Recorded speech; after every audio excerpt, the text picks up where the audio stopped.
Hi, everybody, and welcome to another edition of the Southern Fried Podcast. I'm Rex Nelson, senior editor of the Arkansas Democrat-Gazette, and who I call our regular analyst on all things Arkansas, Skip Rutherford, Dean Emeritus of the Clinton School of Public Service, back with us. I say regular, but Skip, it dawned on me, we've had a lot of other guests in. I hadn't had you on since last year, actually. Here we are now.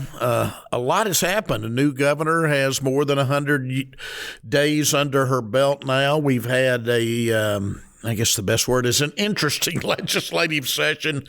A whole lot has happened in the first 4 months of 2023. Well, you're right, Rex. And thanks for having me. As far as the legislative session goes, Sarah Huckabee Sanders, by her standards, 3 major initiatives, all passed: education, tax cuts, prisons, all done. Now, the legislative success is evident. The policy success will need to wait and see. Absolutely. And I want to get into that some. It was a very contentious session. Now, as we had predicted going in, of course, the governor got what she wanted as far as out of the session. We knew that. You'd already had a Senate leader, for instance, basically say the governor gets everything the governor wants, which was kind of unprecedented in my many years of watching the Arkansas legislature spar with governors, even if it was governors from the majority's own party.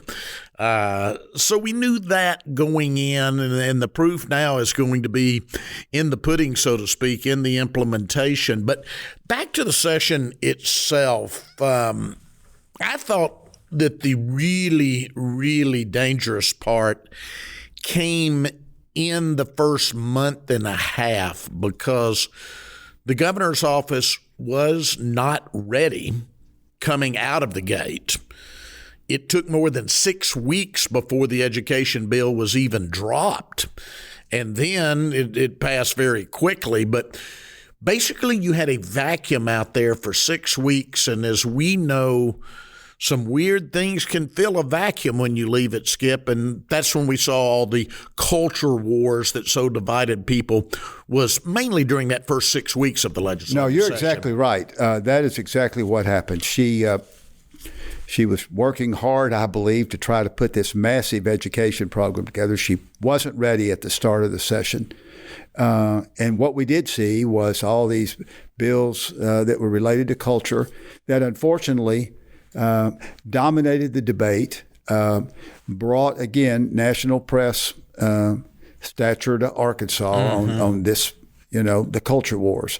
But it was interesting, Rex, as you look at this session, as you study it, and I know the governor, just had her 100-day celebration and was pleased with it, and deserves to take a victory lap in terms of her achievements. And refused to take actual questions from the media at the end of it, but I digress. I was going to get there and raise the issues of the traveling trumpettes. But I would say this, that one of the most interesting aspects of this session, and this is not my phrase, someone told this to me, said, this was called the Sins of the Father session. Because basically, what Sarah Huckabee Sanders did, not in an ugly way, but she really just reversed the policies of her dad. Absolutely. In education, where the achievement, where one of the achievements was a crowning achievement of saving the Elaine living up to Lakeview, when we got the Lakeview ruling that came down from the Arkansas Supreme Court in November of 2002. She saved Elaine and Marvel under 350. Mike Huckabee consolidated it. On the tax cuts, Mike Huckabee made some tax cuts, but he also raised some taxes, and we'll talk about one of the best he raised or helped raise was the 1/8 cent for parks Amendment and churches. 75, exactly. But the interesting thing is that the Cato Institute gave Mike Huckabee an F on taxes, and Sarah Huckabee Sanders has literally. And then you get into prisons, and it's interesting, Rex. Mike Huckabee pardoned or commuted twice the number of prisoners that Bill Clinton, Frank White, and Jim Guy Tucker did combined. Mm-hmm. And here we've got tougher prison sentences. And it's almost like, as someone said, well, it's the sins of the father. Interesting way to put it, as somebody who lived through all of that. Let me focus in, and we'll break down each of these areas. First of all, education. And there are certainly, in what became known as the LEARNS Act, one thing Governor Sanders has in common with her father is they both love acronyms. So in the LEARNS Act, there is plenty in there that I can support. I think, Skip, that once we try to implement that, the downfall there is going to be having put everything in one bill. There are some things that are going to be challenged in the court, I feel strongly about. I don't know if they survive a court challenge, and I think long-term the state would have been better off had we broken up this bill. But, of course, having a supermajority, the new governor wanted to rush it through. It did rush through with very little debate, and considering the size of the changes, it was just stunning. There was not more debate. There were not more Jim Wootens, so to speak, out there that asked the tough questions. And I think that lack of debate is going to show up over the next couple of years as they begin to try to implement all of this. Yeah, I think, again, give her credit for getting it done. I'll give her legislative success. You can't argue against that. But the policy success, I'm reminded back when Bill Clinton passed the crime bill. Mm-hmm. And there were a lot of good things in the crime bill, but one of the things it did was it overly incarcerated a lot of blacks, and it for really increased unintended consequences. Unintended consequences. And that's the problem you have with legislation. She's got to watch the unintended consequences. One of the things that worries me, Rex, and it's only a worry, and again, implementation hadn't started, but the example you look at, and there's a lot of influence in Arizona and Arkansas these days, but 80% of the vouchers in Arizona are going to kids that are already in private schools. Less than 2% are going to kids in failing public school districts, and the majority of the vouchers are going to large numbers to people who live in high-income zip codes. Mm-hmm. So the real question is it educational reform, or is it a tax cut? Mm-hmm. That is a great question, and I think there are going to be a lot of questions as we go forward, not only on education, but also on prisons, on doing away with parole in many instances. The income tax cut we knew was coming. I don't see any problems there, certainly, not anything I opposed, although I will mention one thing. Not surprised, but I think this ought to be pointed out. I did not hear, Skip, and maybe I missed it, but I did not hear our new governor or a single legislator say, thank you, Asa Hutchinson, for leaving us more than $1 billion with a B dollar surplus, which made all this possible and made our job easier. That, and a thank you to the American Rescue Relief Act, which also left a lot of money to be used for a lot of things. So you look at President Biden and you look at Governor Hutchinson, and you're right on Governor Hutchinson. They deserve, they left some pretty good financial numbers ahead. But Rex, when you talk about the prisons, and I understand that prisons are an issue that bring people to their feet, but not necessarily always to their senses. Because what you have in this prison thing, and you're talking about $471 million to build one, and Lord knows in 30-something million a year, probably more to operate them. Mm-hmm. Rex, it's going to create 3,000 beds. Yep. Okay.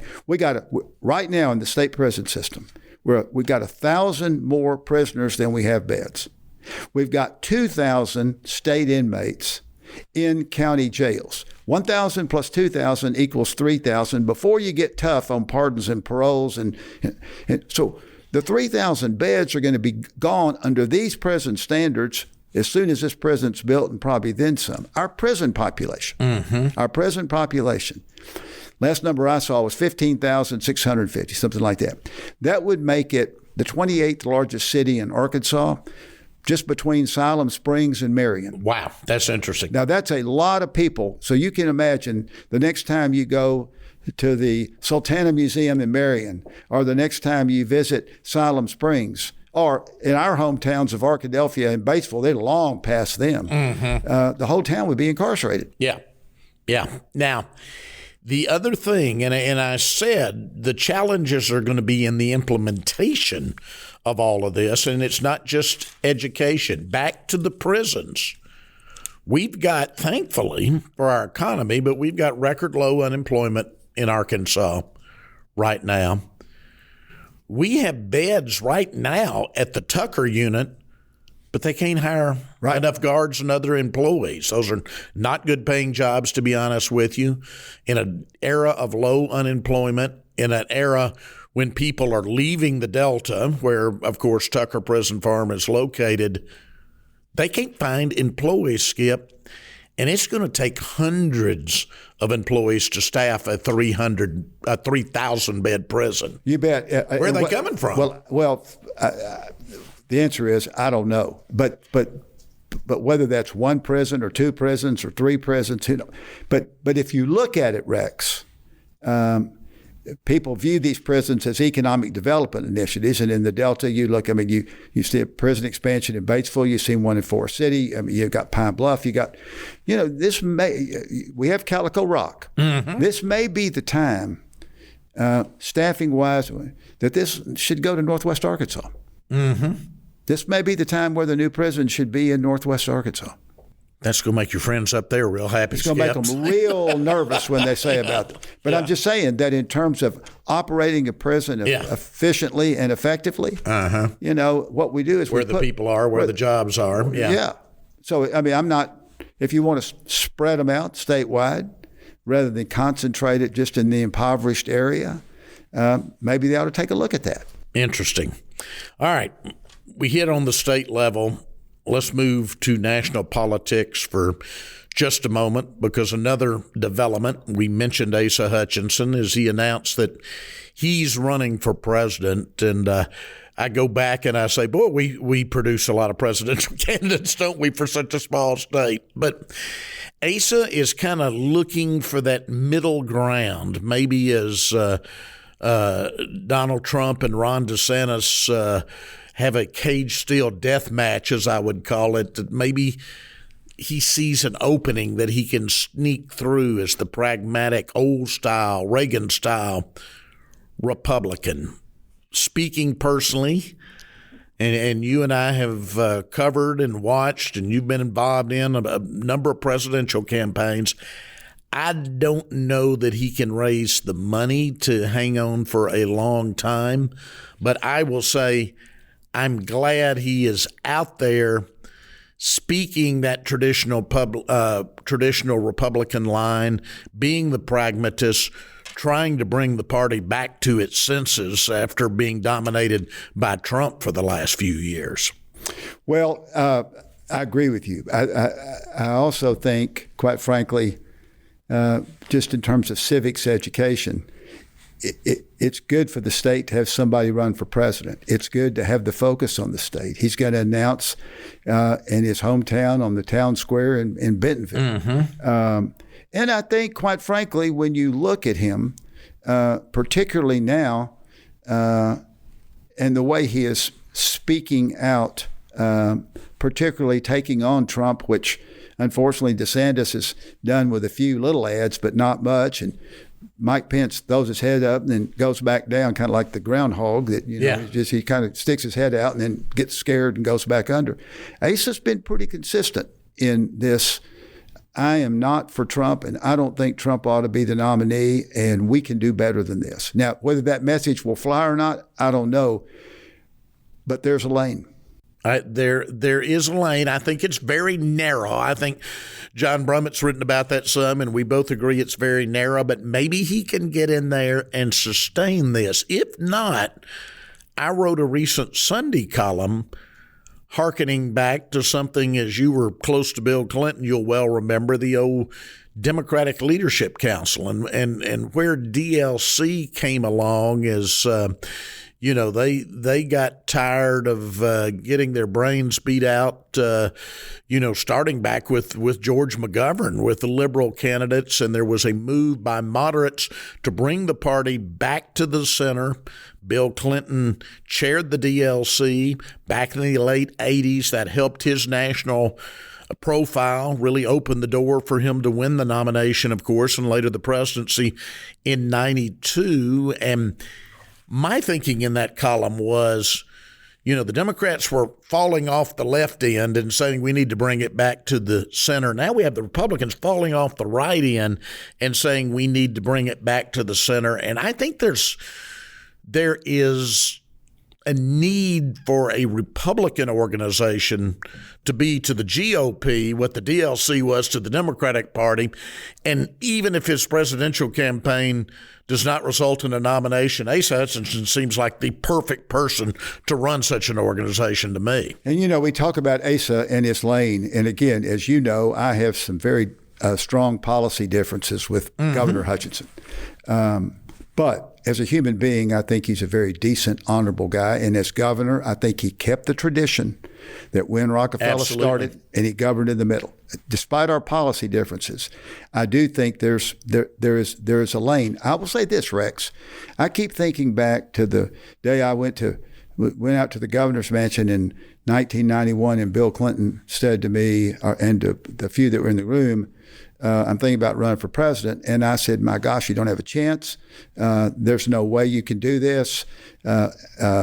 Mario Cuomo is going to get the Democratic nomination. You're a small state governor, can't raise the money. Cuomo, and even if you do, George Bush, is it 90%? I was going to say, I remember standing out there on the lawn on October the 3rd of 91 for the announcement at the old State House, and thinking, this is kind of neat for Arkansas, but winning the Democratic nomination means nothing because George H.W. Bush's popularity is so high. It was at that point. And it was. And if you go back and remember, and again, every campaign's different, but you go back and remember, it was like, I don't know how long. There's a lane for Bill Clinton, but, I don't know how long, and I don't know how much money he can raise from Arkansas. And I maybe there's a niche here, but, Cuomo, there's no way Cuomo's going to lose the nomination. At the time, nobody ever thought he would.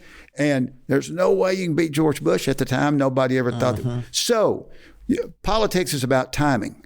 We don't know what's going to happen to Trump. I mean, right now, he's riding a little high based on the indictments. But, Rex, there's a lot more legal stuff coming down the road. There really is. And it's more than just a New York prosecutor. No, the Georgia stuff is where I think the really significant law breaking. And I don't know whether you followed it or not. I mean, DeSantis certainly is a Trump alternative, but his candidacy doesn't seem to have.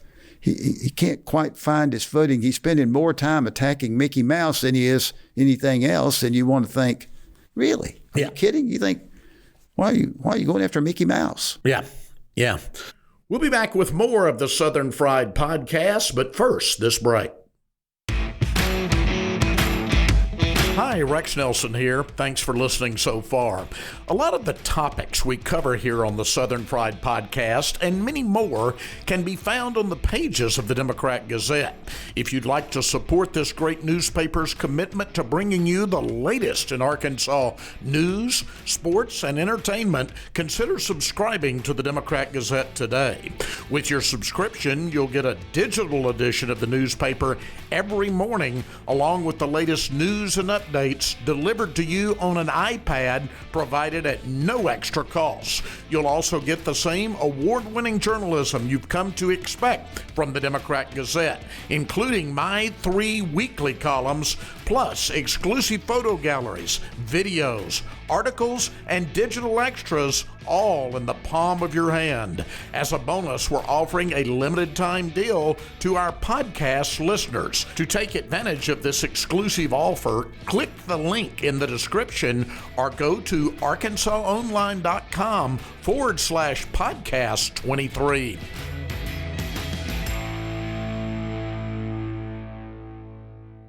Welcome back to the Southern Fried Podcast, a production of the Arkansas Democrat Gazette. Let me change for our last few minutes and change the subject back to something I love writing about more than I like writing about politics these days, and that's the economic and community development around Arkansas. Our legislative session, in my opinion, was totally dysfunctional. But the good news is the Arkansas economy seems to be doing well right now, and there are some really exciting things going on around the state. And I tell you, what's happening in the private sector, what's happening thanks to the federal government, what's happening with civic and business leaders, that's all bigger than state government as far as the future of Arkansas. I just returned, as we tape this, from 2 days in Fort Smith. Most of our listeners probably read about this fighter mission that's coming in. Well, it's going to be F-16s, but also F-35s, which are kind of the new thing for American allies from around the world that will be coming to Fort Smith.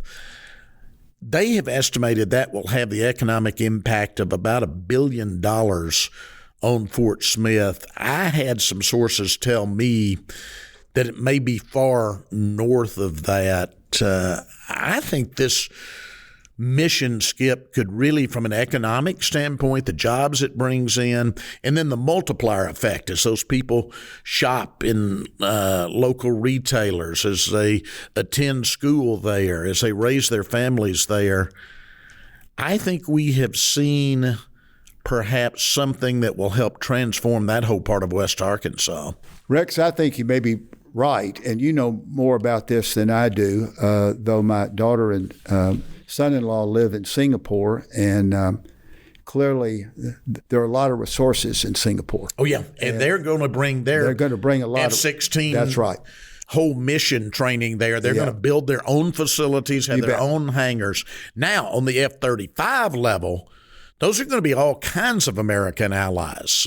We've got not only Singapore for F-35s, but we've already got Poland that is committed to come in. Germany's going to come in. Sweden, I understand, is going to come in. There are about 20 allies that will send all of their not only pilots, but the rest of their crews, their technicians even for these planes. All that is going to be based in Fort Smith, Arkansas, to train all our allies from all over the world. I'm told it could be a mission that lasts as long as the next 30 to 40 years. And because of that long-term mission and the size of it, and again, I'm told we're looking at least 600 new full-time jobs. Those are people who are going to be moving their families there, so several thousand new residents for the Fort Smith area. It is the equivalent, Skip, of a major automobile assembly plant, which Lord knows how long we've been trying to get one of those in Arkansas. Yeah, and Rex, I think the other big impact about this is that Fort Smith is reemerging. It used to be, it kind of sunk. It's now reemerging, I think, as sort of the epicenter of western Arkansas and eastern Oklahoma. Mm-hmm. And I think that's good. You've got the tourism attractions of the Marshall Museum. You've got the historical, there's a very historical city there.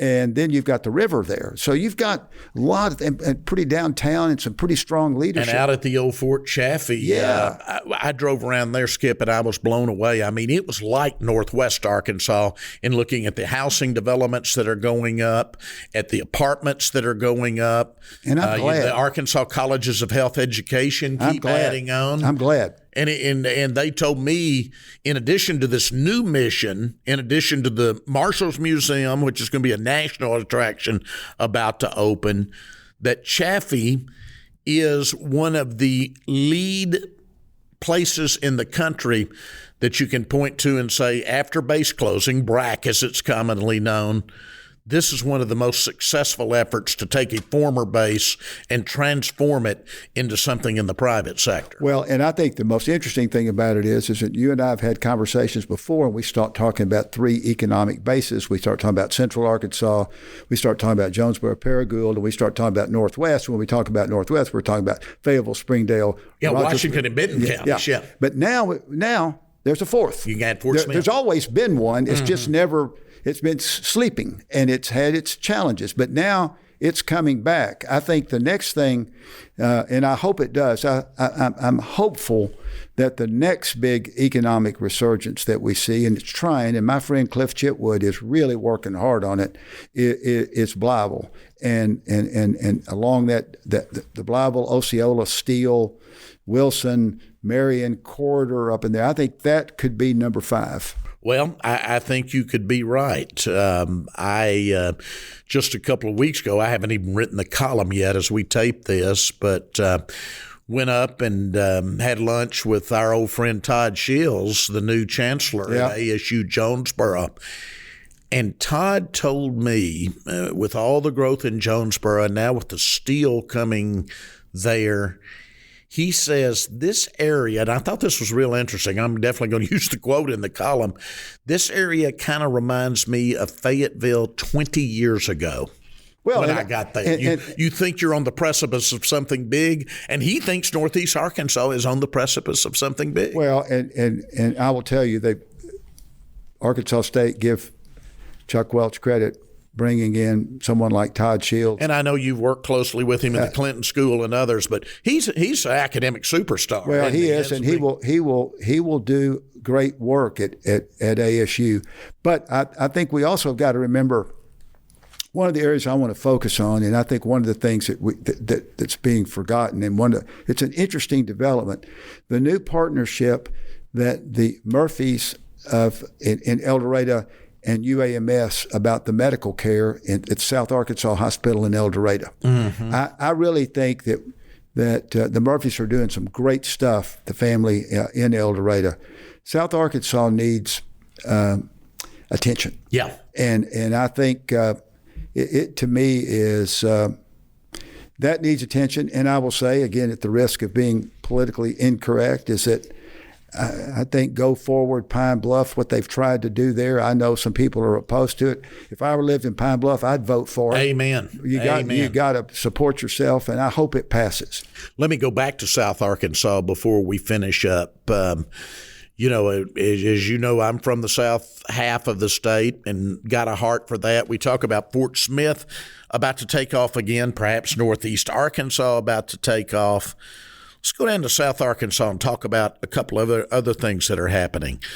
The same things that are spurring what is going to be the success, no doubt, of this training mission, and that is increased belligerence by Russia, increased belligerence by China, is also spurring the defense industry in South Arkansas. They are now in the Camden area employing more than 3,000 people, and hundreds of jobs are available right now if they had anywhere to house them down there, Skip. So that's another, when I say I'm pretty bullish on the Arkansas economy, that's another area. Now, add to that, and I've written about this, but I'm about to do some more.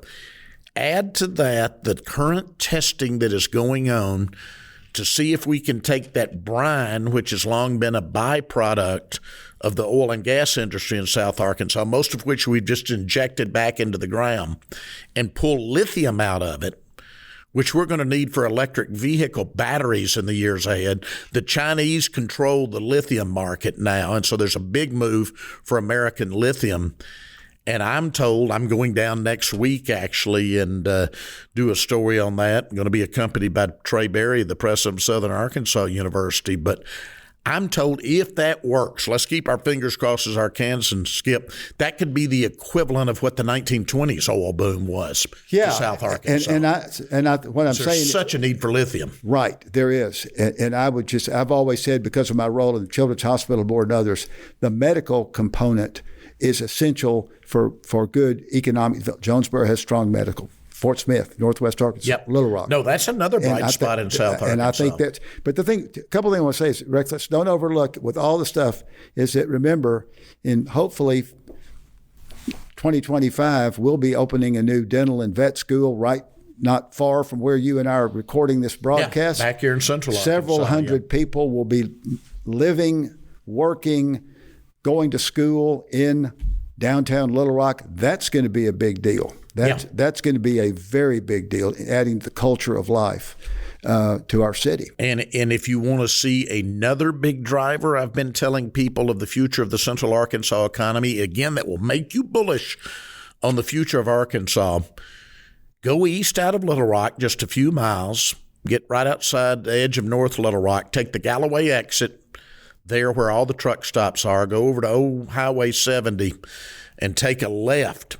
You're going to see that giant Amazon facility, but then drive a few more miles and you're going to see hundreds of acres being cleared for warehouses, for logistics, for distribution, as Lowe's comes in there, as Dollar General comes in there. The land's already being cleared. It's work now. They're massive sites, Skip, and that's going to be hundreds, if not thousands, of new jobs for Central Arkansas just in the area of logistics and distribution. And that gets back, Rex, to the fact that we're going to have a trained workforce. I think Sarah Huckabee Sanders recognizes that.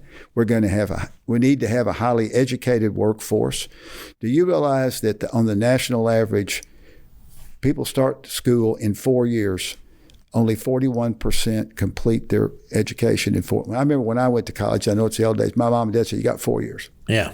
Get it done. And only 41% nationally. I'm sure Arkansas is lower. Yeah. So we've got some work to do. Yeah. We've got some work to do. We do. But again, Northwest Arkansas, that boom gets bigger. Fort Smith, we talked about. Northeast Arkansas, we talked about. Central Arkansas with logistics, distribution, everything else that's going on. South Arkansas, we talked about defense industry and lithium. I think we are at a point in our state's history where if we play our cards right, and I don't know that we will, but if we play our cards right, we could see a very, very good next 10 to 20 years for the Arkansas economy. And add to that, Rex, back to our original discussion on taxes.